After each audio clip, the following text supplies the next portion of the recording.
All right. What is going on, everyone? And welcome back to the Mets Weekly Podcast as we are live at this very moment on YouTube and on X to recap the Mets versus Nationals series, as well as all the latest news and rumors in New York Mets land. But before we get into that, I want to remind everyone to subscribe to the Mets Weekly YouTube channel for new episodes of our show that are recorded live after every single series of games during the regular season. For those of you watching or listening on playback, you want to join the conversation in the future, make sure to turn on those post notifications to know when we go live. For those of you in the chat right now, we love reading your comments, your questions, your concerns. If you feel like you're being ignored, you're not being ignored, you're just being starred throughout the show. We'll try to pull up as many as we can to keep the flow of the conversation going. Make sure to follow Mets Weekly on X and on TikTok for Frank's instant post-game reactions following every single regular season game, which are titled the Mets Frankly Post-Game. For our audio listeners, make sure to follow us on all your favorite listening platforms to not miss the audio version of new episodes that go up at 9 a.m. the following day. Also, make sure to give us a 5-star review. It'd be greatly appreciated. So without further ado, let's get into episode number 162 of our show. And we have just come off a 3-game series in the nation's capital. We've said plenty of things. We've seen some bad Mets baseball before for, maybe some of us for decades, maybe some of us for, centuries. I don't really think I can call this really unwatchable, Frank. I think it looks like just a car wreck that you just can't look away from. It just seems like every single time this team loses a game, they are losing it in the most disheartening fashion whatsoever. And like I said, I think in the post game that I did for you, I think I filled in for you. I said they end up losing games that they have no business giving away for no reason, and they Yeah. just continue to do it, and the Freefall just continues. It's a rough stretch of the season. I mean, no doubt the injuries. Well, we're gonna get into one, but when we get to the injury report, it's like a book. I mean, this is not the time when you're already struggling as a team, and all of a sudden you start losing guys. This is where things get really dicey because we've talked about it like literally all season long. They have no depth on the position player front. Absolutely none. We've talked about roster construction, which I talked about in one of the recaps. Like, there's a lot of things wrong, and this team had been struggling while being healthy. So now that they're hurt, I mean, it's just very hard to see a scenario where they go on this huge run and they show that they're what they're capable of consistently and actually win a lot of games. Because with where they're at right now, I mean, it's so fitting that now we don't even have the National League East on our graphic anymore. We now show the wild card because division is over. And when it comes to the wild card, you're hanging in there by literally a half game. So it's going to be one of those things, I mean, where some days looks like they're going to have a spot. Some days looks like they're not going to have a spot. So, I mean, it's just not where you want to be in the season right now at all. I mean, it's just bad timing, no doubt about it. But they've played bad for so long, and they're still showing issues that we've talked about for months. That I can't really say I'm surprised because when you say like, oh, it's hard to watch or whatever, it's like it feels like this is what we've been watching for a while. You know what I mean? Like this is just kind of what we've seen. Whether it's the pitching blowing it in the bullpen, the hitting leaving guys on base. I mean, the managing, the start pitchers not go deep into games, like how many times have we talked about each one of these separate issues? You know what I mean? It's just like it's crazy right now. I mean, it really is. Like you said, it has not been a fun watch. You're playing a team that is brutal, and you flat out lose the series. And the last game, not even close. I mean, it was just absolutely terrible. And now, so here's the thing. I mean, like you can't draw it up any better. You're struggling right now. You have some guys that are down. You're just trying to hang on to a wild card spot. And guess where you're going? Atlanta, where the Mets always struggle. So, I mean, you can't really draw it up much worse than what's happening right now. And then you have the Phillies who are running away with the division. So they're in a tough stretch. And they have the 16 games in 16 days. Like, they have a lot going against them right now. This is real adversity. So, I mean, how many more times can we say it? But it's like, if you're ever going to show up, now's the time to do it. Because if you don't, you're just flat out missing the playoffs. And we've talked about like a team that could win a bunch of regular season games and you made the playoffs. Oh, you won over 100 games, but you go in the first round and like it's still overall a failure of a season if you win a bunch of games. But to just totally miss the postseason without having a bunch of catastrophic injuries, that is like one of the biggest failures, probably maybe the biggest failure in Mets history when you think about it. When you consider the payroll, the expectations, to just totally miss it would be, I'd say, the biggest failure ever. I mean, possible with expectations if you're connecting it to that. I mean, obviously, I still would put 2007 at the top, obviously, because of the lead that they had with such little time to go, and they just completely folded. But again, it's whatever. However you want to compare it, they're in the That was a middle bunch of of. senior citizens. You know what I mean? These I'm guys, a sure, lot of yeah, these guys are sure. in their prime. Like there's no excuse here. There is no I mean, excuse. some of them aren't playing like it. No, that's very true, and that's a whole other issue of underperforming. I mean, we've talked about that a bunch as well. Situational hitting. I mean, there was a lot of that going on. Fake bunts. Just guy can't find the strike zone. Let's bail him out. Oh, we have a couple runners on. Let's just stare at a bunch of pitches. Like, there's a little bit of everything. I mean, we've talked about it. It's like whatever you shouldn't do offensively with men on base are the things that some of these guys do, and the veteran players are the ones doing it. Like, it's just a lot of things that are very concerning. It's just kind of like red flags all over the place. No. I mean, it was very obvious that this team needed to clean up a lot of things. They didn't clean things up. They didn't adjust anything. And it's basically just snowballing into the final stretch of the season. And I mean, just right off the bat, and I don't care if this makes me sound like a fake fan or a non-homer or a negative Nancy or Nelly or whatever name we're using these days for negatives. This team deserves to miss the playoffs. They do. They deserve it. I mean, I'm pretty sure on Twitter last night, even the last place Nationals, their Twitter account was trolling us. They deserve that. Mets deserve it. Whether the Nationals stink or not is irrelevant. It says more about the Mets than the Nationals. It's the fact that the Mets went on the road to DC against a last place Nationals team that has been brutal. And once again, I'm pretty sure they had a similar thing happen earlier on in the season. Couldn't beat up on one of the worst bullpens in all of baseball. Yeah. No, because they split. Or no, yeah, they split the last series. It was a 4-game set in April, and they split that one. That was when Stanek was having his bullpen meltdowns, and Alonso couldn't throw the ball. Yeah. I mean, it feels like it was only yesterday. You know what I mean? Like they still, and that's the thing. Like if you go back and watch our stream after that national series in the first month of the season, we were like, man, there are some concerning things here. Ryan Stanek is struggling. They're not hitting with men on. We're like, these are things you don't want to do later in the season. And now here we are 4 months later, still talking about the same issues. And that's like, but at the time they were in first place. They had a good record, even though they had a bad series against the Nationals all those months ago. And it's like, they're worse now.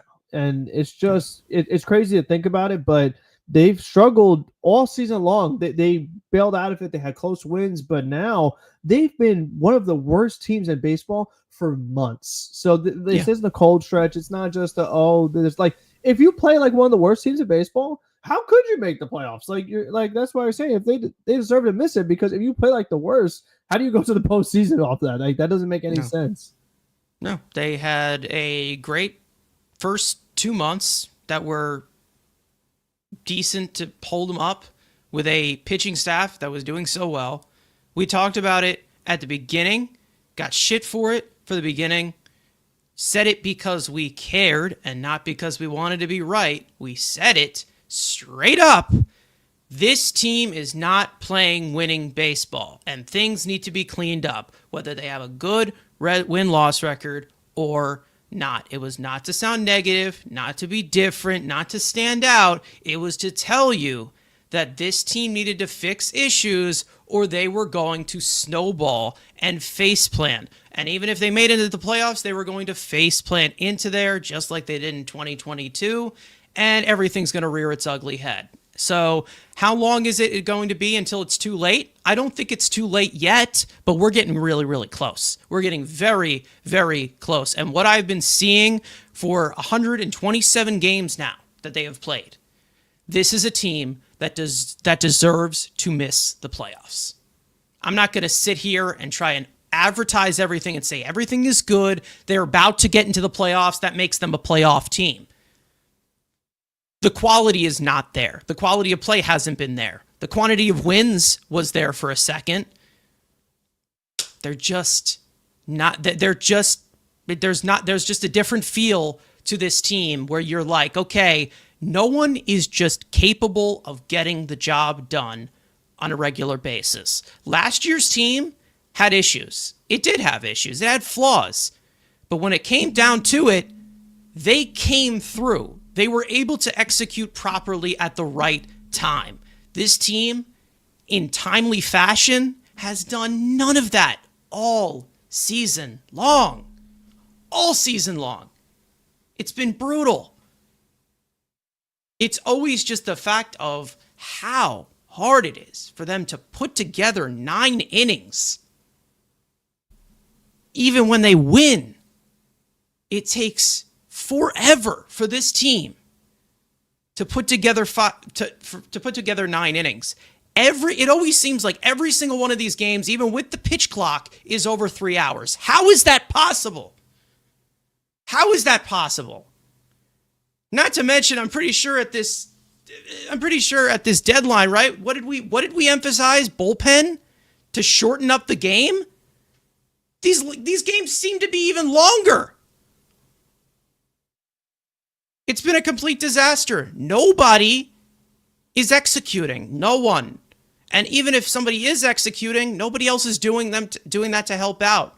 Francisco Lindor is red hot right now.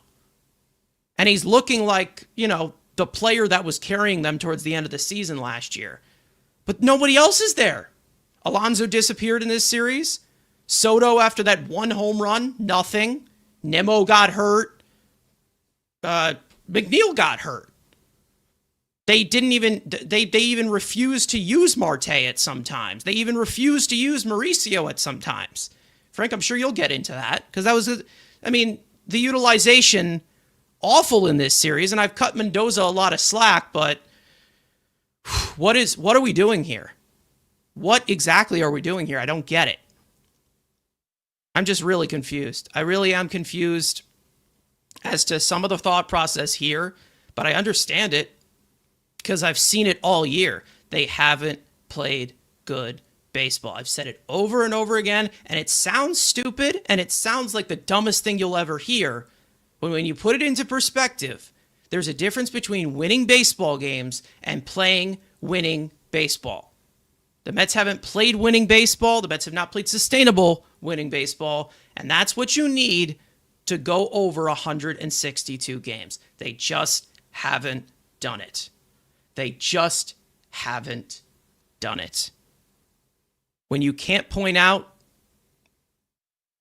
what is the issue, if there's an issue every single night of everything coming together, that is a view of a bad team.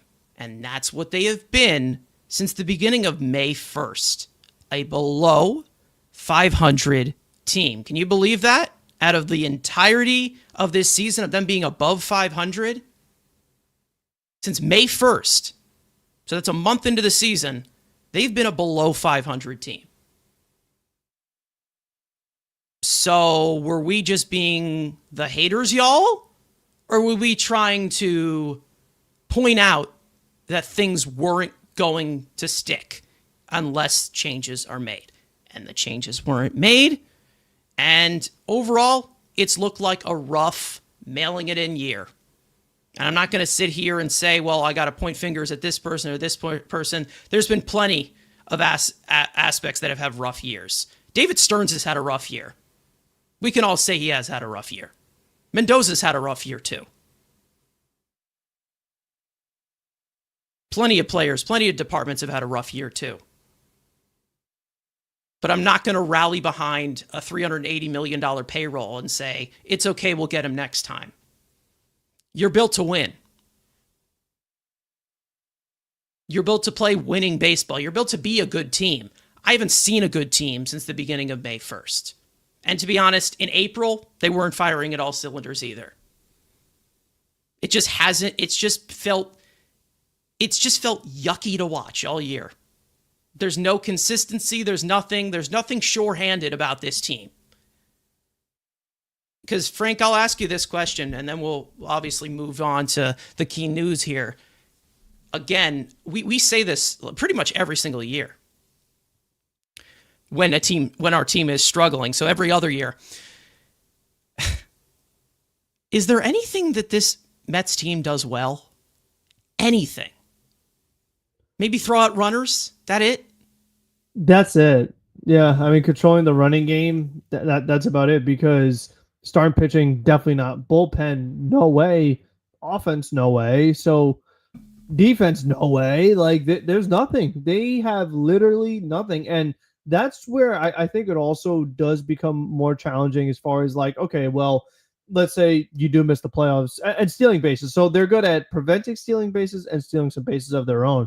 So it's like, even that's not really a speed thing. That's more of a coaching thing and situational thing, more so because there are times where we've talked about this too. They've had fast guys on the bases. They've brought in pinch runners and don't send them. So there are times where they don't even utilize it correctly. So and yet Juan Soto gets the green light a lot more. Like, why? He has to have like a career high in stolen bases too. And this is a guy who is not fond of running in general. So that's also kind of like a weird dynamic. But I think more so when you look at who's here long term as far as the contracts, it's like, okay, well, you say this team just doesn't fit. I mean, that's one thing you could definitely say, that like there is some weird roster construction here. There's some fit issues for sure. So you say, okay, well, so what can we build on? What can we embrace and say, okay, this is how we have to assemble the team for next season so that all matches? Like, I don't even know, because we've seen so many different things go wrong and so many different areas struggle. That's like, where do you even start? You know, it's like, I mean, you could try in center field, but it's like there's very few two-way center fielders, like great two-way center fielders, and the ones that exist are not coming to your team. Like, the teams that have them keep them. So that's out of the mix. So it's like, well, where do you turn next? I mean, you have 3 third basemen. Just because there's a 3 in third baseman doesn't mean you have 3 of them, you know? So you have to figure out what's going on there. I mean, we don't know what's going to happen with a lot of these other guys, because I feel like for Soto, I mean, I want him at DH as soon as possible, because for me, I just think in right field, like, I wonder this. So Soto's going to be here 15 years. In 15 years, will he either dive for a ball once, or will he make a catch banging into the wall once in a span of 15 years? I'm going to bet no on both of them. And it just feels like there are some where it's like, dude, you could have got that one, you know, and their DH position is a mess to begin with. So it's like, I don't even know. I mean, I feel like the whole outfield could use some help. Do they keep Alonso? Do they not keep Alonso? McNeil's only got a year left in him. He's always injured. Like, there's question marks just about everywhere besides shortstop. And, you know, Soto's that. Like, there's a lot of question marks right now that, you know, and like we said with the deadline, you can't fix an entire team at the deadline. What's like, can you fix an entire team in an off season when you already have so much committed? Not really. You know, that's kind of where it does get pretty tricky too, is that there's just a lot of fit issues. There really is. And that is kind of what I'm hoping when this roster does open up a little bit and some guys come off the books, like, you know, Starling Marte. As much as he has produced, it's more of just the dynamic the dynamic asset that he can possibly give you. It seems like we just have a lot of these limited players, and that's one thing that I know that David Stearns has an emphasis on, of these speedy guys providing tools, helping you in the margins. And, you know, is guys in the farm system, are those the types of guys that fill in the void? You'd hope so, but who knows? I don't really know. But you do have, you know, some dynamic pieces possibly on the way. But, you know, there's also guys on this team that are just limited in that sense, and it limits this team a lot. And those little things go a long way. A perfect example of this is the former team of David Stearns, Milwaukee. they do things, they execute things the right way. They're fundamentally sound. And even though they have one of the lowest payrolls in baseball, they build a sustainable winner because they have dynamic tools on every single part of that team. And they're either well managed, they're well ran, and they're able to fill in the margins. They obviously can't push farther, but I mean, I think if we were to just trade places right now of overall intangibles and overall filling in the margins, I would take that department of that Brewers team and substitute that onto the Mets at any point. Unfortunately, we don't have the players for that. We have, I don't know, 4 DHs, 7 DHs maybe, guys who can't field their position whatsoever. Not many that can steal bases. I mean, you had to trade 3 assets to trade one, and he doesn't seem like he's really doing it that much. 8 DHs, exactly. There's not many sure-handed defenders on this team. And it also just seems like even if they do things fundamentally sound and they're supposed to provide those tools, there is no accountability if they screw up. So it just seems like the system, it looks good on paper. Like, it looks good. This is a good route. But you need other things to complement. And for some reason, they just lack it. They lack it. They lack the dog in them. Like we've said many, many times, they don't properly do it the right way. Now, I said this on Twitter last night. I said it full on. There was a time where this is a hockey analogy. So if you don't know hockey, I'll let you know. There was a coach for the Rangers named Gerard Gallant, and he was a very flawed coach. He definitely deserved to be fired. However, he did pull out a message, and they asked, about the talent on the team. And they asked about what can this team do, and are you disappointed by the performance giving the talent on the team? He said straight up, the talent doesn't mean a thing. You got to gel well together. You got to play the right way in order to play a winning brand of hockey. The Mets, all year, have not played a winning brand of baseball. They have not played winning baseball all year long, and you will never expect them to win if they don't. Talent does not mean a thing unless you play the proper way, unless you play an efficient way of baseball. And what do the Mets have? They have talent. They have a really talented roster. Probably the most talented roster on paper we've seen in franchise history.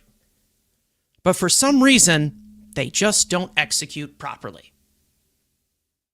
Does that fall to David Stearns? Does that fall to Mendoza? Does that fall to the leadership on the team? I don't know. I have no clue. But for some reason, they're just not figuring it out. They won't. And for some reason, that is the exact same question that we will answer. It's like, oh, are they going to figure that out? Well, nothing really has changed through 127 games. Frank, do you see a silver lining of this team all of a sudden just being, oh, well, now we have intangibles. Now we make the right decisions? No, not at all. They just mail it in every single night. Yeah, they just have too many issues. I mean, you want to say that like, oh, well, Nolan showed us something really nice, and then, we might see Sproat pretty soon, and he might show us some good things. But then it's like when you go to and I'm not even going to say it anymore, but the relievers who come in afterwards, it's like it means absolutely nothing because gems can be wasted so easily. And it's like they built this deadline, even though this team had so many issues, they built the deadline around bullpen, and all of them outside of Gregory Soto, they are horrendous. Like they're so bad, like terrible. And it's just, the Mets made, thank God all these guys are rentals. At first, I was complaining that they're rentals, but now I'm so glad they're rentals because it's like, of all the guys they traded for their rentals, would you bring any of them back? Including welcome to the reliever department. Including center field? Like, I wouldn't bring back anybody. I'm like, no, didn't work. Even No, if they this guy- pitched well, I wouldn't have brought them back. Yeah, I'm gonna tell you it's right now. just like it's a total mess. So I mean, the prospects, were they going to fit? Probably not. But still, it's like some of them. It's like we just gave them away. We just totally gave them away, and we got nothing in return. It did not help our team, and it's just like they have nowhere to turn. It just feels like if you have a starting pitcher who pitches a decent game or it's a close game, and the Mets bring in so and so, you're like, oh god, they're bringing him in. Like, let's say they bring in Garrett, like, oh my gosh, bringing in Garrett. Like, okay, fine, do Stanek. Oh god, they're bringing in Stanek. They bring in Rod. Oh my gosh, using Rod. Like, it just feels like no matter who they bring out, we're like, oh my gosh, this guy's pitching. Like, we're doomed. Like, we don't have a shot here. It's just crazy. I mean, it's so crazy that they were like, oh, we're gonna make this a strength, and it's probably one of their biggest weaknesses at this point. Like, it's just a joke. I mean, they totally botched it again. You know, like, it's just once again fail. So it's been brutal. It has been really frustrating. And you know, what if Edwin Diaz opts out? Like, that's another strength of this team is their closer. I wouldn't blame him. The problem is they can't get the ball to their closer with the lead, so they don't even use them that That's much. another thing that drives me nuts. Yeah, so that's it's like another thing that drives me nuts. Edwin Diaz has been notorious for wanting to throw, and then they use him the least. They use him the least because they're like, no, a closer comes in the ninth inning. No, he does not have to. Like, let the guy pitch, and then all of a sudden then everybody's like, oh, why? Why is he throwing 95? Because you haven't used him. He has no reps. There's nothing. He's rusty. There's the guy's run like coming off him when he throws. Like, we've talked about this before of constant reps. It's a thing. Like, Edwin Diaz is one of those types of rubber arms that needs to pitch consistently, and it makes sense. We all know that he had an injury that possibly altered his career. Looked like it for a year. But it wasn't an arm injury. We know that his arm is always ready to go. And he's always said, I am ready to go if you need me. Unlike that Josh Hader guy. But anyways, it's one of those things of decision making. Everything that just completely gets put together. They haven't been able to do it. From the pitching side, they can't piece anything together. They can't. And when I looked at them in that approach of bringing in bullpen, I'm like, okay, this makes a lot more sense than going after a starter, even though I would have preferred them to get somebody that could provide volume. But I was like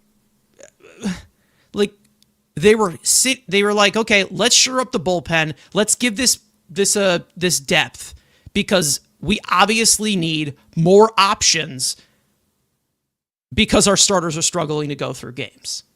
And that's what I think the thought process was. But then I didn't expect Ryan Helsley and Tyler Rogers just to make everything worse. Tyler Rogers was on a ridiculous tear. He's having a fantastic season. Ryan Helsley, probably not what he once was a few years ago, but he just looks like Ryan Stanek. That's literally it. Just a Ryan Stanek clone. A guy who can't throw strikes, his fastball is too hittable, and he can't get any breaking stuff all over the plate. Ryan Stanek. By the way, Ryan Stanek, goodbye. Goodbye. No more. I can't. Yeah, I was gonna get to that later, but I can't. This is not the first time where, like, I mean, he's blown a million games, but where they stuck with him too long, and especially yesterday, like, it's only a 2-run game. Like, why? Yeah. Like, and that's something too. Is that, like, if your manager is showing a willingness to quit so early, well, then obviously your team does too, because this team still does not have a come from behind win in the ninth inning. They have not made a single comeback this whole season. And it's like, your manager's just like, you know what? Close game. Oh, well, we blew it. You know, like, no, but I was fight from anybody. I was watching this game with some friends yesterday, and I said, like, really? It's a 2-run game, and we're going to do this? We're just going to say, oh, well, the closer has to be here when we're ahead or it's tied. Like, you're desperate for a series win here. Like, what are we doing here? And then I said, oh, well, if James Wood homers here, I am going to laugh my ass off. Sure enough, next pitch, gone. There it is. Game's done. It's like, why does Peterson throw so many innings if you're still gonna like try to be cute with the bullpen anyways? And Yeah, again, I mean, like I said earlier, it's like, who else were you gonna use? He could have gone to he could have gone to Helsley instead, and like it would have been the same thing. So the thing yeah, too is like, as much as I'm like, oh, why is he standing? It's like, well, look at what Garrett did before that. You know what I mean? Like, it's just no matter what, and Rogers was good. Like, it just feels like no matter where you turn, something's gonna go haywire. You know what I mean? It's just yeah. like no And matter that's not what, what it you're was in a supposed to bad be, situation. unfortunately. It's That's not what it not, was but supposed to be. it's not. But I think someone like Rogers, he's just too risky. You know, it's like something where he pitches the contact. There's going to be times where it's like ground balls to your second baseman, and then Yeah. there's times where it's through the hole. It's like it's such a flip of a coin. The ball's going to put in play a lot of times going on the ground. Either it gets to your infielders or it doesn't, and it's going to be like 3 hits, 1 run, or like 2 hits, no runs. Like he brought in Rogers with men on base. I was like, with the amount of hits this guy gives up, that made no sense to me. I'm like, because you already have guys on, so he gives up a couple hits. That's like 2-3 runs right there. Like I didn't get that one at all either. So I just I don't know the anymore. thing that I see with Rogers, I think that's a little bit more of an anomaly of the way that he pitches. Obviously, it's not even just the funky delivery that he has, that ridiculous stuff that he has. I haven't really been going after Rogers as much. It's just obviously the traffic on the base paths that doesn't. You need the timely ground ball, and we know that the Mets have struggled to get that timely ground ball all season. So it was a good fit to bring in a guy like Tyler Rogers, because this guy is known to pitch to contact, and he's basically like a ground ball Jesus, basically. Which again, I still trust Tyler Rogers to get the job done, even though we've had some rocky results.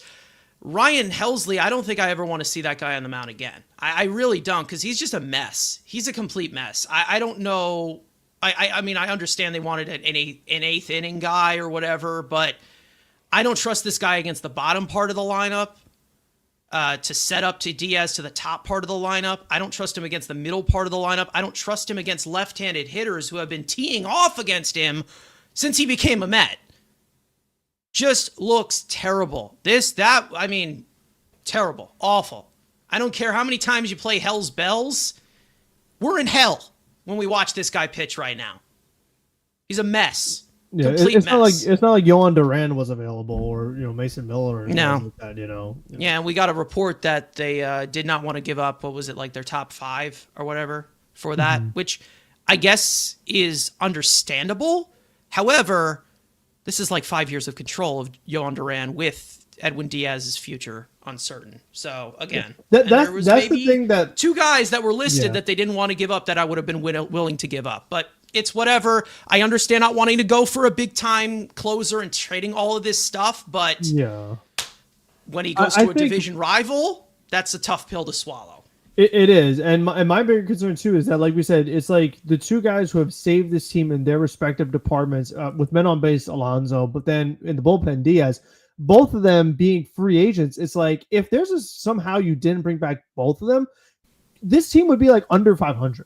Like it's kind of scary to think about. So it's like, I feel like that's got to be the first order of business, is to keep Alonso. Like, once, as soon as the offseason starts, you have like a window to negotiate your own guys. Like, you need to get it done this time. No playing around. No try to you save don't want a buck. Vientos at first base? No, I don't. I'm Okay. good on that. I'll pass. Right. So it's like, I would say definitely bring back Alonso. And then for Diaz, it's like, I would like to bring him back, but it's like, can I get the ball to him first?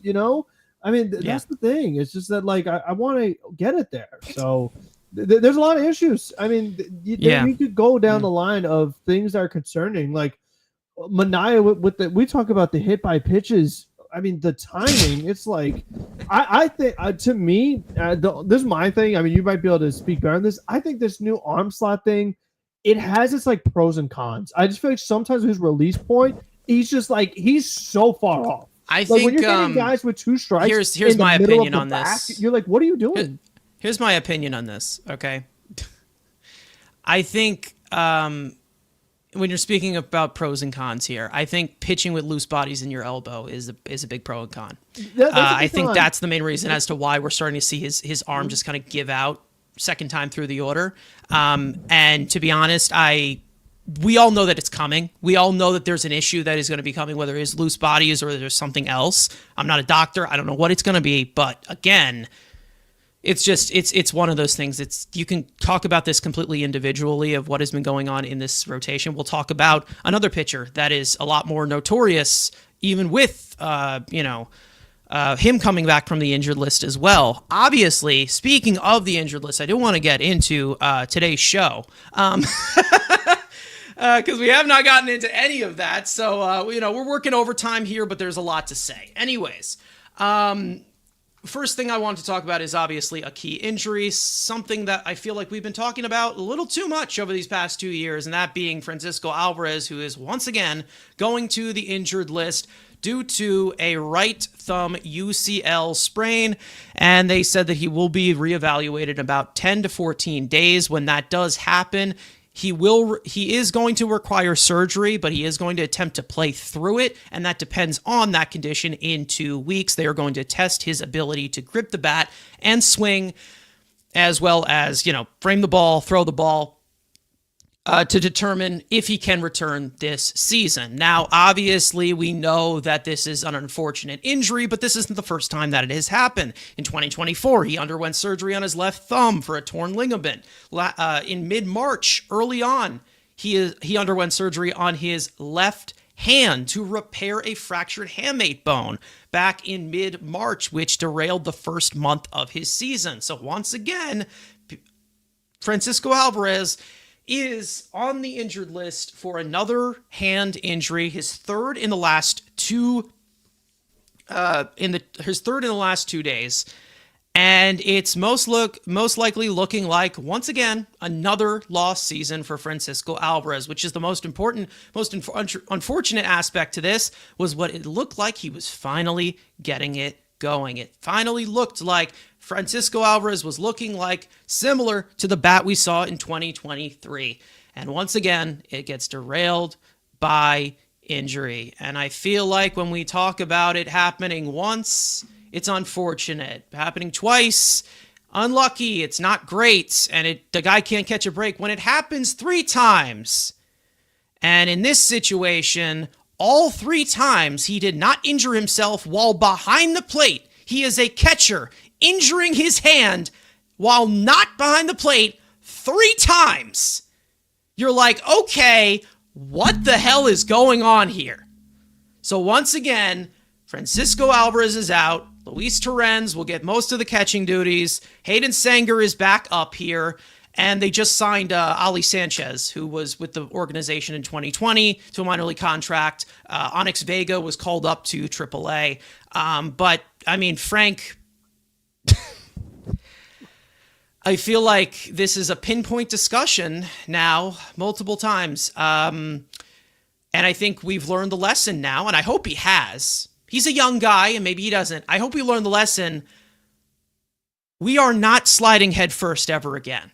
That is never going to happen. There's a reason why Pete Rose was talked about being notorious for doing it, because it was stupid. That's why you don't do it. For those of you young kids playing baseball, do not slide head first. Anyways, I mean, he was a big part of the offensive resurgence over this past week before it went to shit again. Who knew that would happen? And once again, seems like just another lost season. Unbelievable. He like you said, he was playing well. He was playing really well, actually. Like, he was locked in. And he got hurt while being locked in. I mean, like, he's going for a double. Like, he's just continuing the tear he's been on. And of course, you're saying the head first slide, another hand injury, and it's just like, it's unbelievable. I mean, it's crazy, and I hope he doesn't.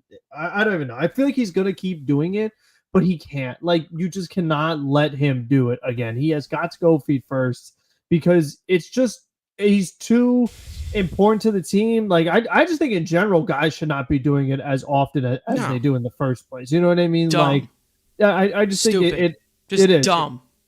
It is just way too risky, and especially for late in the season. Everything's like, so every game matters so much, and you saw how much Luis Torrens struggled when Alvarez was hurt with another hand injury earlier in the season, and it's like now you go right back into that whole situation, and we'll get into Torrens later. But I mean, it's just so frustrating. Like, I feel for him because he was playing so well. It's been a rough season for him because he's had the injuries. He got sent down and was struggling. Like, yeah, it's been a lost season for him, anyways. And it's like, here he is, like, he finally looks like himself. And it's so big for this Mets team. They needed it. They just moved him up in the lineup. Like, he was batting like sixth. And with how this team is playing right now, you needed a hot Alvarez desperately, especially compared to the alternative and the replacement options. That to lose him and lose it again on just running the bases is just so frustrating when it's every year right now with him. So, and as a huge Alvarez fan, like, it's extremely frustrating. It's upsetting because I'm like, man, I was enjoying watching him go off, and then we're going right back to another hand injury. So I don't know. I mean, it's just interesting. It's like, how many can you even have? You know, whether it's like your catching hand, your throwing hand. It's like, and you can see that he already has a wrap on his left hand to begin with that he catches with. So it's like, you don't need any more injuries. And like we said, it's going to be a surgery. Like, that's already confirmed. Yeah. Whether it's this season or when the season is over, like, boom, already another surgery. So it's like, I don't even know. And we already talked about when he was struggling. It's like, oh, well, could some of his previous hand injuries be what's causing him to not have the power that he's capable of? Could that be an issue? It's like, well, this isn't going to help it. That's like, my take on this. That's my take on it. Even worse. So, I mean, even for his own sake, like, just to, he's still so young. Like, you can't have, I mean, you don't want to have at least this many injuries so early in your career. Like, a catcher, you're going to take a beating as it is. Like, you don't need these extra ones. So no one should be head first line, but he should just flat out not be allowed to head first line. I don't care if he has an oven mitt on. I don't care what he has on. You are not allowed to do it under any circumstance, unless it's game 7 of the, even then I'm like, no, you might have to leave the game early. I'm like, just don't do it. No matter what, don't do it. Yeah. It's just dumb. And listen, I really am, you know, I do feel obviously for the kid because, again, he's had multiple of this injury. And again, in this predicament, he's a catcher who has not injured himself behind the plate. I mean, he's been dinged up behind the plate. However, this whole talk about him playing through it, listen, if he needs surgery, get the damn surgery. Please get the damn. I know how Francisco Alvarez looks compared to Luis Torrens, who has not been good offensively this season, or Hayden Sanger, who is from Whole Foods, legitimately from Whole Foods. But for the sake of it going forward, just get the surgery. I don't want to see him for the rest of the season. I just don't. I really don't. Because we all know. I know everybody wants to deny it. And I know, Frank, even I'm sure that you want to deny it because you're a big fan of him. But we all know that if he comes back and plays through this injury, he's going to play like shit. He's going to play like crap. He is. He's going to play like shit. He will. And it's not just the fact that he's behind the plate. It has nothing to do with him being behind the plate. He's not going to have to be able to grip the bat properly. He's not going to be able to hit for power. That's what he's able to do. Because if he's going to be a singles hitter when he comes back because he doesn't have the power and he can't grip the bat, what good does that do? Is he going to steal bases for you? No. And he's going to slide head first again? So it's like, I mean, exactly. He's not going to be productive offensively, and he's not going to be productive defensively either. He plays injured and then head first slide again. Like, I don't even know what I don't even know what I'd do, because I would just be like, so I'd be a mess. I'd be a total wreck if he did something like that, because it's obviously it's not like I understand, like, he's trying, like, he's just trying to leg out a double. Like, I get it. The other time, he just like slipped the one time when he got the hand injury. Remember? Yeah, I think it was he just landed awkwardly. Yeah, he just lost his balance. So he's trying to like keep his balance. He's like, boom, thumb gone. Like, it's just some stuff you can't make up. But no, I really hope that it's like you said, fool me once, shame on you. But it's like, dude, you've got to be more careful here. You really, really do. This is 3 times. This is 3 times. What is it? 25 when this is 3 times before the frontal lobe of your brain fully develops. At 25, right? 25, 26. Like, that's insane. And not to mention how even though it sounds fluky, you have to say, well, this is kind of self-inflicted, especially in this case. Don't slide head first. You shouldn't be doing that. So every time when everyone gets pissed off about everyone that gets pissed off, I'm sorry to say it like this because, again, I don't want to put the complete pressure on the kid because he's 23 years old and he should not be carrying the team the way that he was offensively for the last week. But what I'm saying is every time when somebody gets pissed off that Luis Torrens just grounded into a double play or Hayden Senga did nothing, struck out on 3 pitches, the guy to blame for that is Francisco Alvarez for sliding head first. I'm sorry. It is, because that's just dumb. There's a reason why you don't do it. There's a reason why people don't do it. And somebody said, he's like, oh, well, Pete Rose knew how to slide head first. Yeah, there was nothing fucked up in his head. Nothing. Well, also at in Pete all. Rose, you got to run people over. We're not allowed to do that anymore. Their slide head first was also just tackling people that they did back in the day. We can't do that anymore. You know who wouldn't slide head first is Juan Soto because he would never risk an injury. That man, never. He always has a clean front of the jersey because he doesn't dive in the outfield. He doesn't slide head first. I don't know. I mean, he doesn't go on the injured list. It works. Never bang into a wall. Nothing. I'm sorry. It's just the people that are like, oh, well, we need our best catcher. We need him back. I'm sorry. It's just the guy's a catcher. Doesn't that sound like a position that needs its hands? This is what I mean. It's you need your hands. You obvious. What are you going to do? You need your, I'm more concerned about the long-term for this kid because we see him as a long-term piece for this team. He's 23 years old. So it's get the surgery. I don't want to see him on the field this year. I don't. I'm done. I don't want to see him anyway. That's the thing. He does exactly. Just get it.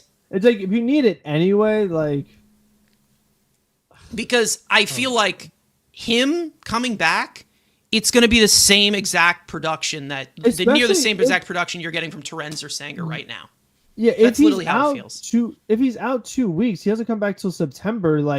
Who knows where the Mets even are at that point? Are they 2 games out? Because then he's going to be trying even harder. I think it's a case of falling in love with the talent with Francisco Alvarez and falling in love with the thought of Francisco Alvarez. We all know what he's capable when he's healthy, but he's not going to be healthy this year. It's not possible for him to be healthy for the rest of the year. And it's just a hand, but for catchers, they need hands. That's the thing. It's if this was, Lindor with the finger that he had, what was it, in 2023 or 2022 or whatever. The Lindor in Los Angeles. The Lindor that slammed his finger. Yeah. And if that was the case, it's a little bit different. But in this context, he's a catcher. He needs his hand. There's a reason why there's a big concern for that. There is a reason, and we all know that how much emphasis they put on his defense. They sent him down to AAA for his defense. So what is that going to look like when his hand needs surgery and he's playing through it? That's what I just don't get. And even though I'm sure he's going to try, and I'm sure because he wants to play, we know he wants to play. I don't think that I would agree with that happening. And if I end up being wrong, go ahead. But like we've said, fool me once, fool me twice. We've seen it twice already. Him come back from injury and play like shit. He had the surgery last year, came back, was not doing well. Had a little bit of resurgence there when he healed a little bit, but he was not doing well. You don't have really that much time. You have a month of the season left when he would come back, or less than. And then he comes back from surgery in mid-March this year. He got sent down to AAA because of how bad he was. So it's is that going to be that? That is literally what we have been seeing. That's exactly what we have seen twice already. And it's not him as a young kid. He's still a young kid. He's 23 years old. This is most recently. And I'm so happy. I'm so happy that they did send him down to AAA because we knew that he needed it. But again, I just feel once again, we're resetting the clock. We're resetting anything that we needed. Because it seems like there's so many things that are so impressionable on Francisco Alvarez. And that's the one thing that really does bother me. I said this on the last episode I was here. Frank, you weren't here. But I said it always just seems like this is the reason why I can't buy in with Francisco Alvarez, because it always seems like there's something that derails him. It never seems like, oh, we can stay afloat for 6 weeks without an issue. Doesn't seem like that. It does not seem like that. It always just seems like, yeah, lack of consistency. He's a young player. But now we're talking about injuries here. 3 hand injuries in 2 years is nuts. That's nuts. You can't just tell me, oh, well, bad luck, fluky. That's insane. And like I said, all 3 of those injuries did not happen while he was behind the plate. I don't know. That's rough. That is rough. If there's anything you want to add, I do want to run down this series if we can get to. But, I mean, obviously, it's just, I don't know what else. I don't know what else to say. It's just, it seems like it's just what it is at this point. And, you know, as Francisco Alvarez gets older, it's not going to get any easier as a catcher. It's just not. So even though it's hand injuries, and I'm sure that those can heal, you know, lower body's next, man, going into your 30s. It's next. It's going to happen. And I'm pretty sure he had ankle surgery in like 2021 too. So it's like catchers get beat up and it's not going to change. So, and we all know he's too short to be a first baseman. So anyways, if there's anything you want to add or anything, no. Get well soon. You know what I mean? Like it just sucks because exactly. he was playing like really well. I mean, it's just so unfortunate. He was hitting 341 in the month of August in 14 games. I mean, second half of the season hitting 323. Like he's been awesome since they called him back up, and it's been a much needed boost with how much his offense has struggled this season in general for the team. Like they needed him, and it's just really unfortunate timing what's happening right now. Yeah, I had this graphic. I could pop it up again.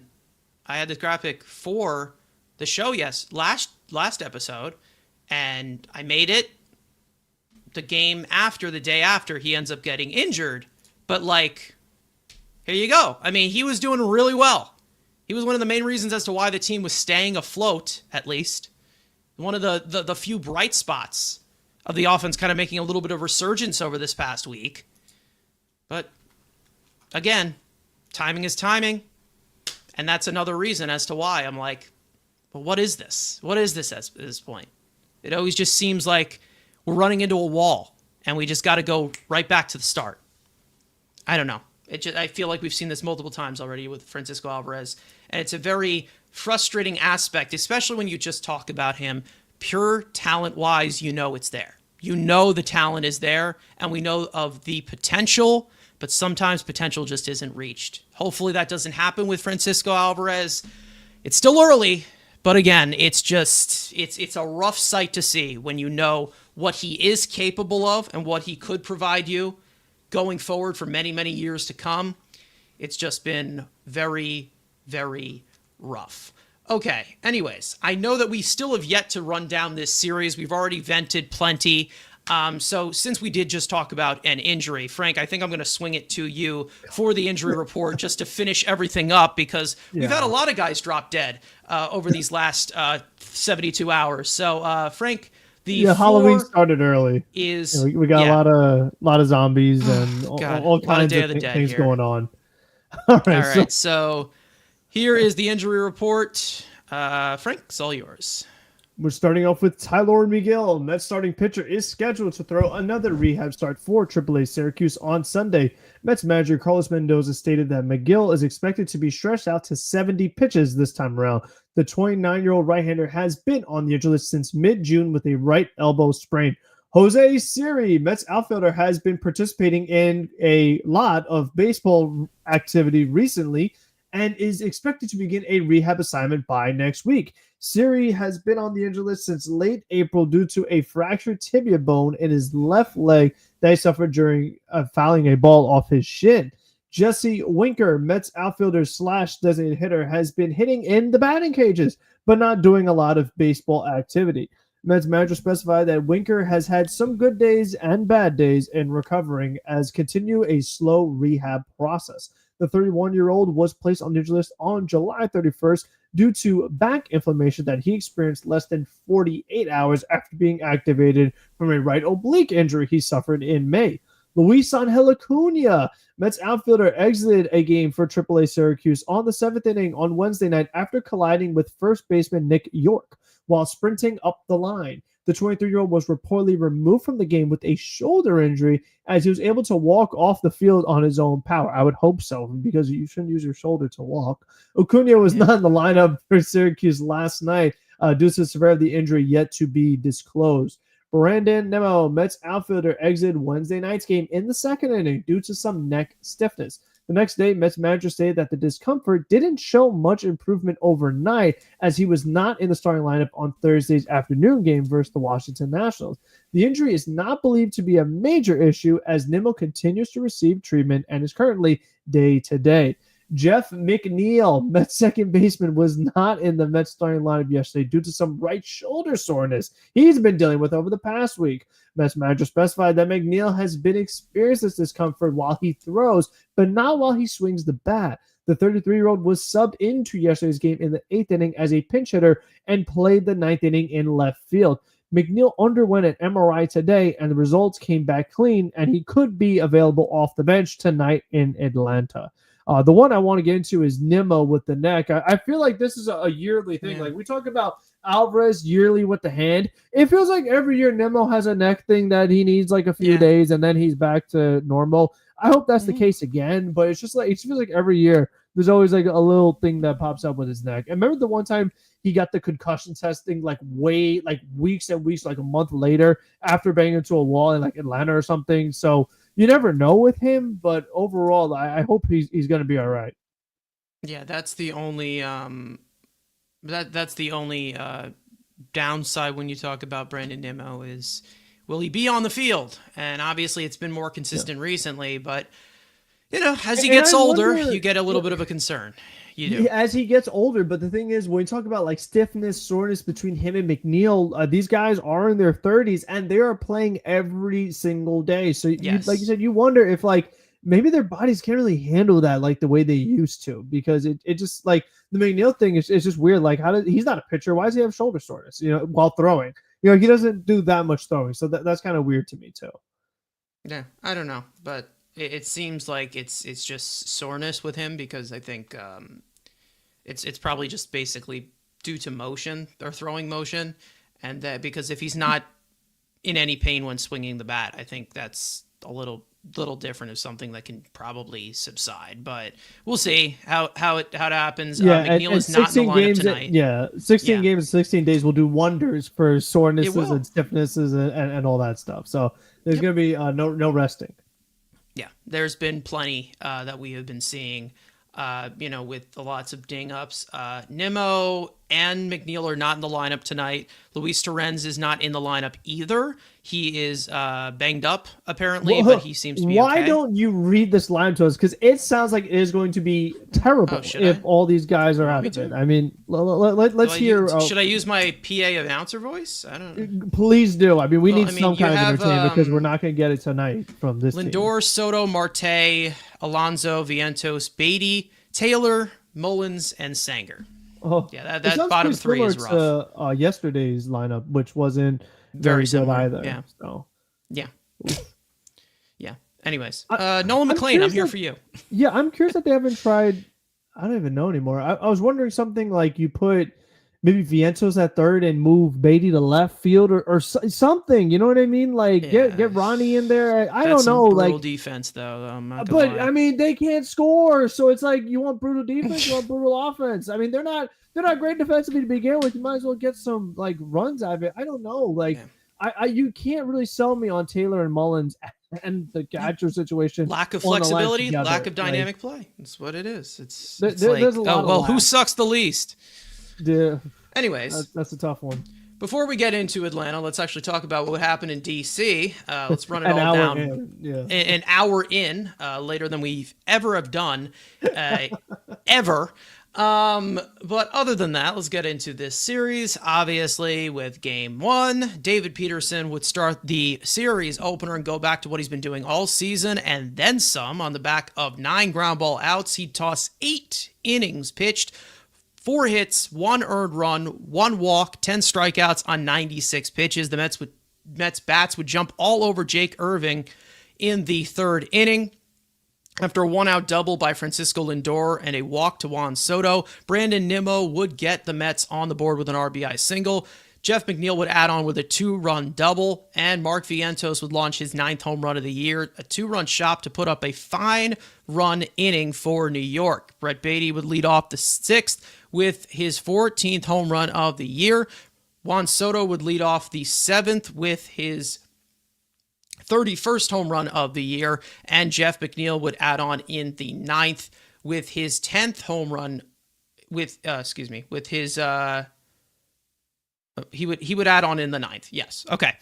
Ryan Stanek would get the 9th, and he'd work around a 2-out single to finish the game on 12 pitches, taking Game 1 of the series in DC 8-1. Game 2, Kodai Senga would make the start and struggle again. More on him later. He'd come out for the 6th and get pulled after giving up a leadoff hit. Tyler Rogers would come on and erase Senga's base runner with a 6-6-3 double play to close the book on Senga. 5+ innings pitched, 6 hits, 4 earned runs, 2 walks, 4 strikeouts on 84 pitches, down 4-0 in the 5th. Brett Baty would get the Mets on the board with his 15th home run of the year. They'd continue their rally in the 6th, down 5-1 after back-to-back walks to start the inning to Francisco Lindor and Juan Soto. Pete Alonso would drive in Lindor with an RBI single. Jeff McNeil would follow that up with a 2-run double to get the Mets within 1. Gregory Soto would get the 7th and work around a 1-out single and a pass ball charge to Luis Torrens to toss a scoreless inning. Reed Garrett would get the 8th and work around a 2-out walk for a scoreless inning with a strikeout.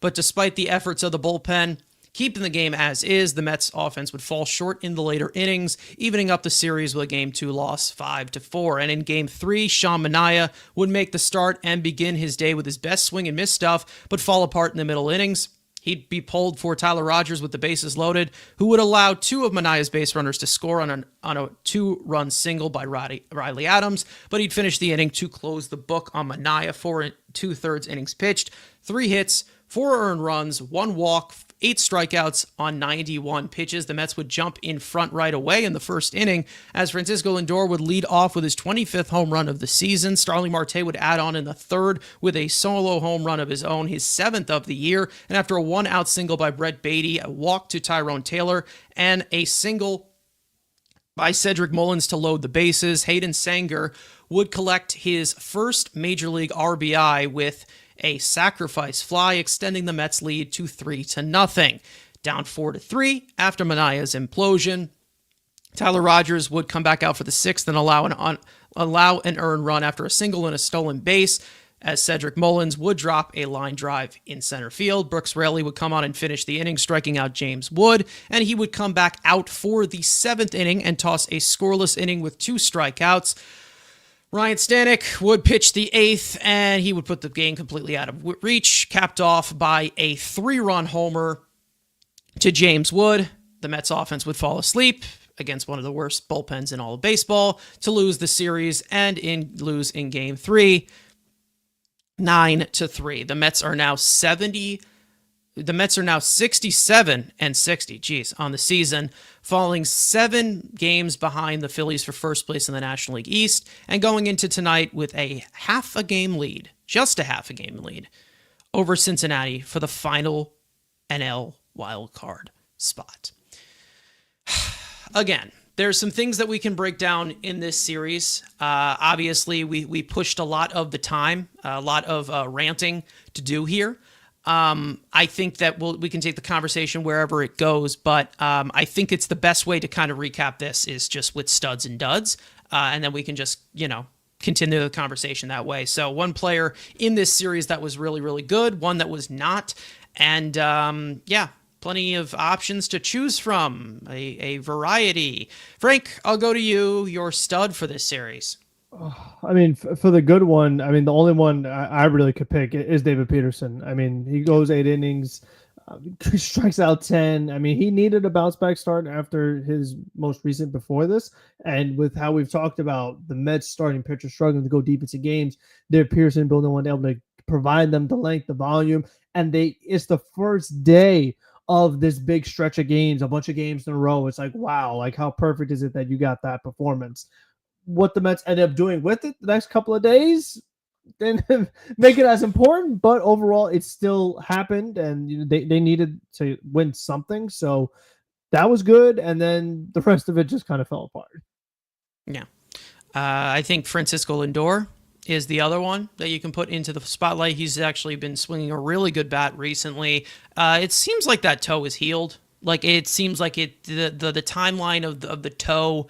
I think that we've exited that window, and I think that now he looks a lot more locked in. He's taking better ABs, and looks like the power is starting to display a little bit more. As with his 25th home run in that third game, he becomes the fourth shortstop in MLB history with 725 plus home run seasons, which is insane. That's the Hall of Fame trajectory that we know that he is on right now. And hopefully it can do wonders for this team, but he can't do it alone. So again, and speaking of guys who were not very helpful, the dud category, Frank, it's all yours. Yeah, it has to be Stanek. I mean, Yeah. that performance last night was absolutely brutal. And it's like, you know what? They used him in game one because Pearson thrown the 8 innings and they had the good offense. It's like, oh, well, since we got this good performance from our starting pitcher and from our lineup, we'll use like one of our not great relievers just to kind of get some work in, save our arms. And they did that. So when you have a 2-run game in the 8th inning, you feel like maybe you have more arms available, but no, because the starting pitchers can't go deep into games. They have to use Stanek again, and then he's just a disaster. And I mean, how many times have we talked about it? But it's like, okay, you see a guy give up a hit, you're like, all right, big deal. Then you see another hit, and you're like, oh, this isn't looking too great of a performance. Then you see a walk, and you're like, oh, we really should maybe consider taking this guy out. Then another hit, then a walk, and it's like, are we ever going to take him out, or are we just going to totally give up here? And that's what they did. They just totally gave up. I mean, I could not believe that they let the Nationals score 4 runs at the 8th inning. Like, what? I mean, that was just so insane to me. It's not the first time we see Mendoza do this with Stanek. I remember the other big one was in Baltimore, where he just stayed out there for way too long, giving up a ton of runs, and it totally ruined the game for the Mets. They tried to make a comeback, but they couldn't do quite enough because of Stanek's performance. And it's just like when you look at this team and you say, like I've said before, well, okay, if Stanek is struggling, what else are you going to do when so many other guys are struggling? And the easy fix to me is DFA Montas. Like, what is he doing here? Like, you're genuinely playing with a short-handed bullpen. You really are. If you're just avoiding him at all costs, like, why is he here? Send him down. Like, you got this, like, riddle me this. You got way more value out of Rico Garcia or Austin Warren or Justin Hageman. Like, take your pick all season out of Frankie Montas. Way more value. Like, that's crazy. Like, that is a massive failure. It's a reliever versus starter or a former starter. Yeah. Yeah, but it's like you should not be getting more like good things out of a minor league reliever than out of a starting pitcher that you signed as one of your big offseason moves. Like, that's insane to me. But it eventually comes to a point where, like, you have to admit when you were wrong as an executive. Okay, this is a bad move. Like, he stinks. We shouldn't let the team continue to suffer because he's bad. And it's like, okay, well, the first step was moving him to the bullpen. But if you're just not going to have a shorthanded bullpen when you already have a overworked bullpen to begin with, it's like you should just get rid of him altogether and get a fresh arm in here, because that's a scenario where you really could have used another arm there. Because if you just have Montas hanging out and you're not going to use Diaz because you need to have the lead, you're not going to use Helsley because he's a mess. Rogers was already used. Soto was already used. Rayler was already used. Garrett pitched the night before. It's like, well, who else are you going to use? Like, there has to be another option. So that is just a massive problem for me. So Sank is the dud, and Mendoza is a dud, and Stearns is a dud. They're all collectively a dud. Yeah. I think the plug needs to be pulled on Stanek. I'm all for DFAing him now. I think we're done here. Like, are not, we're not even just talking about, these rough outings that he has been having. He's been pretty horrible for, I don't know, months now. I mean, I'm pretty sure since The somebody whole said at the season. beginning of somebody said since like the beginning of June, he has a 7.61 earned run average, which again, reliever skewer for relievers inheriting runners. But I mean, he's the one who usually puts out the mess. So Yeah, but the thing is, we talked about him struggling when they first were in Washington in April. We said, "Wow, Stanek yes, is kind of struggling right now." So he's been struggling the whole season, and it's like he's still here. He reminds me kind of this year's version of Adam Ottavino, who's probably going to yeah, make it the entirety of the season despite pitching bad. Like they just never cut their losses. yeah, This is another offseason move, by the way, of re-signing Stanek, yeah, and it's been a disaster. It's not yeah. been He's good. been bad, He was great in really, the really playoffs bad. last year, but he has not been good this year. Yeah, $4.5 million. I don't think it's really hard to cut. That was the same money that Adam Ottavino was making last year. Like that's again, I think that was. I think it's time that he's run his course at this point. I mean, Frankie Montas, that's a little bit harder of salary to dump, but you don't hear me complaining if they did it. You don't hear me complaining because I don't want to see that guy pitch out of the bullpen. I don't want to see him in the rotation. I don't even want to see him in But spring it's like training. why I know, but it's like why are they paying him to not even use him? Like I know why they're not using him because he stinks. So it's like if he stinks and it's like you're literally playing basically shorthanded, why would you Yeah, do that? Like I don't get that. I just don't understand it. Because what's he gonna do for you next year? You know what I mean? Like he's magically gonna be good again. Like just cut your yeah, losses. Cut your yeah, losses, free up a spot, get a real reliever in there, and yeah. you know, like just have another arm.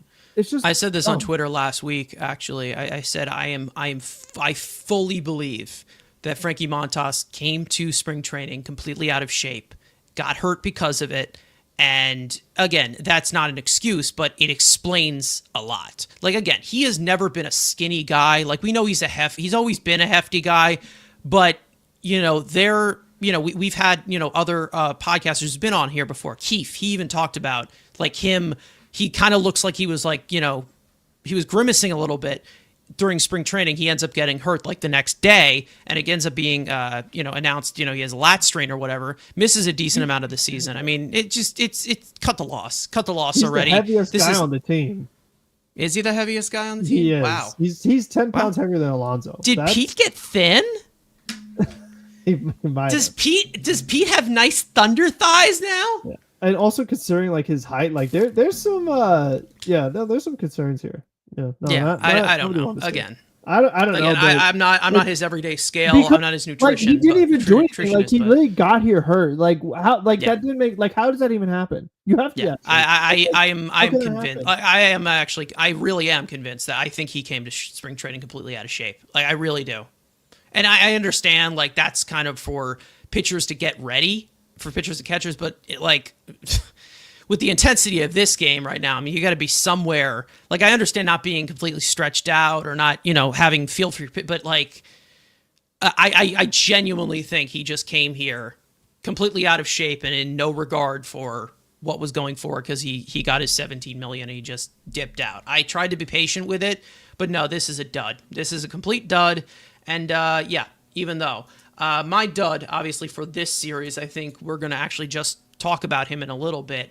Once again, a rough, un-Senga-like performance from Kodai Senga, which has been quite a trend since he came back from the injured list, not just because of quality, but overall volume, which has not been ace-like, which we expected. And Frank, I think you said this about his start in this series.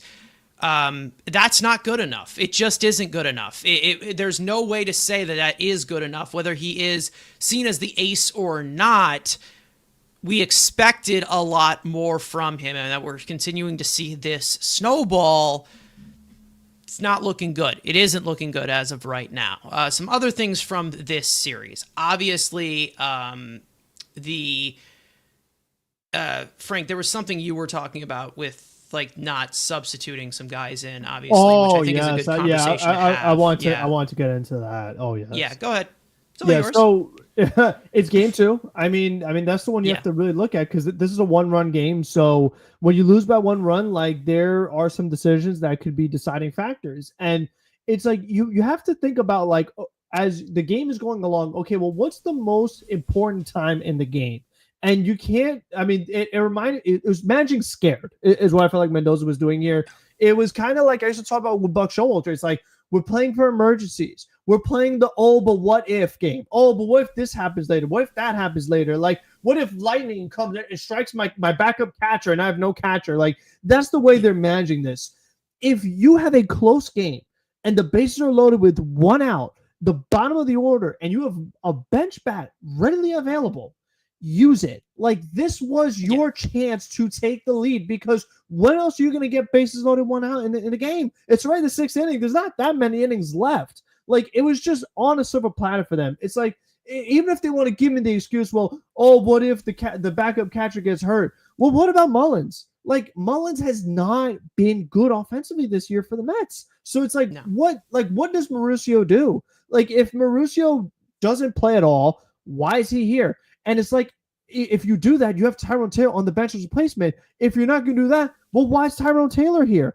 And then you're going to leave Torrens up there who can't hit anything? Like, you're going to leave him there, bases loaded, one-run game, late in the game. You're just going to let it happen. And then, of course, the double play to end it with Torrens. It's just like, you can't make it up. Like, you just can't. Like, what are you waiting for? Like, I know there was a lefty on the mound, but, like, Ronnie's got to learn because if Ronnie can't hit lefties, then Ronnie can't be a full-time player. I mean, let's be honest. Like, why are you a switch hitter if you can't hit from one side of the plate? Like, you lose your appeal in my regard if you're the switch hitter who's only dominant from one side. So no matter what, like, he still has to be a better option than Torrens. He just has to be. Even from like a double play aspect, like there's just a lot of different things here where I'm like, well, they didn't make the move, and that opportunity wasn't there again. And guess what? Torrens didn't get hurt. Well, he kind of got hurt the next day, but like he didn't get hurt in that sense. Like you had to use the catcher anyway. So it's like you could just did it. Like you could have just pinch hit right there. Do you automatically win the game? No, but your chances are significantly higher that you win the game. And it's like when you're struggling, like who cares? Like you got to do something. You have to show me that you are trying everything to win the game. I mean, remember the one game they took Tyrone Taylor out, bases loaded, like fourth inning, and they pulled him, and it was like, oh well, like that was one time, and then you haven't really seen it again. So I don't know. Like I just don't understand it. It's like Torrens, he's been bad basically all season long. So we're talking about over 100 play appearances. It's like, so if you've seen the same thing over 100 times, you mean to tell me that you're not going to a pinch hitter there? Like it's crazy to me. It is absolutely crazy to me that that's the situation they were in. And you can't be playing scared. If that's the case, then just call up a third catcher. If you are so afraid to pinch hit for Torrens, call up a third catcher. Because I just got Taylor sitting here as, I mean, what does Taylor do? Because he can't hit. No, so what is it that he's doing? You might as well call up a third catcher right now. I mean, it makes no sense because Ronnie barely plays. Like it's just, again, roster construction, the fit, it's all a mess. And we talked about at the deadline, it's like, okay, well, there's also this thing of like making the roster fit better. So if you want to move one of the infielders to kind of have the team gel a little better, no, you don't do that because again, it's like you really should only have one third baseman. You really should. So it's like they have got to figure out like who's it going to be. Three third basemen. They have 60 H's. Yeah, I mean it's a mess. I mean, and no center fielders because Mullins is not good. Taylor's not good. Like it's just. It's just rough to watch. The guy who's supposed to be playing center field is hurt right now, and he also has been permanently shifted to left field. So, like, the guy that was you're in a predicament this looks good on paper, but there's plenty of defects here. You have two guys on the team making center field money who don't play center field. That's an issue. Yeah, it's definitely an issue, no doubt about it. Then you also have a guy making ungodly amount of money in right field who can't come through with runners in scoring position. So or play right field well, or play right field well either. Yeah, exactly. I'm basically just seeing. I'm seeing a Billy Epler team still. Like that's basically what I'm just seeing, and that's basically what he has inherited. Like that's basically like, again, I've said it before. There's Tyrone Taylor and Juan Soto, and I guess Cedric Mullins and Luis Torrens. There's no offensive stamp from Stearns, and I feel like that's the main reason as to why it just doesn't seem to be gelling right, because there's no like player type that I know that Stearns would like on this team for things to go well. And he's tried, but again, those are not high impact players. They're just not. Like Tyrone Taylor, guys that brought in, Tyrone Taylor's done some good things for this team. He's also done some bad things for this team. And, you know, we've talked about it. It's the same case for everything. And Radiant says it perfectly in the chat here, saying if you have 3 third basemen, you have 0. Same thing goes for DH. If you have 6 DHs, you have 0. Like, you need somebody to grab the playing time, or somebody that's going to do it regularly. I'm not saying don't deepen the bench, deepen the depth on the team, but it's like, okay, we have all of these guys here, plenty of players, and all of them are just not versatile for anything, nothing whatsoever. And the only thing that frustrates me so much, because again, I've been one who has cut Carlos Mendoza's slack. It's more of the thought process of, well, I mean, the last thing you need is a double play. The last thing you always need is a double play. And the one thing that you continue to always preach, and it continues to be true, the biggest double play candidate on the team will always be the catcher. It will always be the catcher. Common sense, it's always the catcher. We all knew that timely, with how much this team hits on the ground, we all know it was going to happen. I pretty sure I was calling quite a few things happening because this team is so predictable. I was like, yeah, it doesn't matter who gets on whatsoever, because Torrens was going to ground into a double play. But also, like, the swing decisions, though. So, I mean, at some point, you have to kind of check your pride at the door. Sure. You're a backup catcher. You stink. The first 2 pitches are nowhere close to the zone, and then he throws none of the zone, and you're just going for it, like way outside. Yeah. And of course, you get weak contact that leads to a double play, like swinging 2-0. Yeah. Check your pride at the door. Get on base. Move. You have Lindor batting behind you, a hot Lindor batting behind you. Take some pitches. Like, why are you out there? Like, I don't get that. Like, that just didn't make any sense to me at all. Like, that was so frustrating to see that happen. Like, and then on the flip side, you have Marte, who's the veteran, 0-1 showing bunt, and as usual, 1, 2, 3. Oh, I struck out a guy on base. Like, it's like the hitting approach, the whole season, the entire season, they just keep doing the wrong things with men on base. The things you should never do, they do all the time. Constant self-infliction. Constantly. It has nothing to do with who's this. It's on them. It's on them. And for anybody that tells me, oh, there's a change here because of the run totals, no, there's not. There isn't. There really isn't a change. Their approach has been the same all year. Hasn't changed at all. It really hasn't. Swinging 2-0. If it was, I don't know, Soto, maybe I'd understand it because there probably would be more potential damage there. But Torrens, we all know, can't pull a fly ball. And even if he did pull a fly ball, he probably would be a good hitter, but he doesn't because he just purposely swings late like the rest of this team. We've gone over this already. We need base runners. That was it. That was the thought. We needed base runners. And even if they did, I mean, even if they did pinch run for anyone, were they even going to use the base runners anyway down 1? Probably not. Did it fucking matter? No, it didn't. Because the Mets just constantly shoot themselves in the foot. That's what they do. They constantly do that. The biggest rival, the biggest competition for the New York Mets is themselves. It always will be. It always seems to be. It always seems to be the situation for this team. They can't get out of their own way because of what they form. That's just how it is. And not to mention, it seems like they're just complacent with it in general. It always seems like that. That's the thing. They're so complacent with it because, you know, we see on Instagram, you know, with Eric Chavez at third base, right? That was the best game they Mark had. Viento's cheering them on or whatever. This is why they're never going to win anything. This is why. This is why they will never win anything important. So get as many more victories as you want.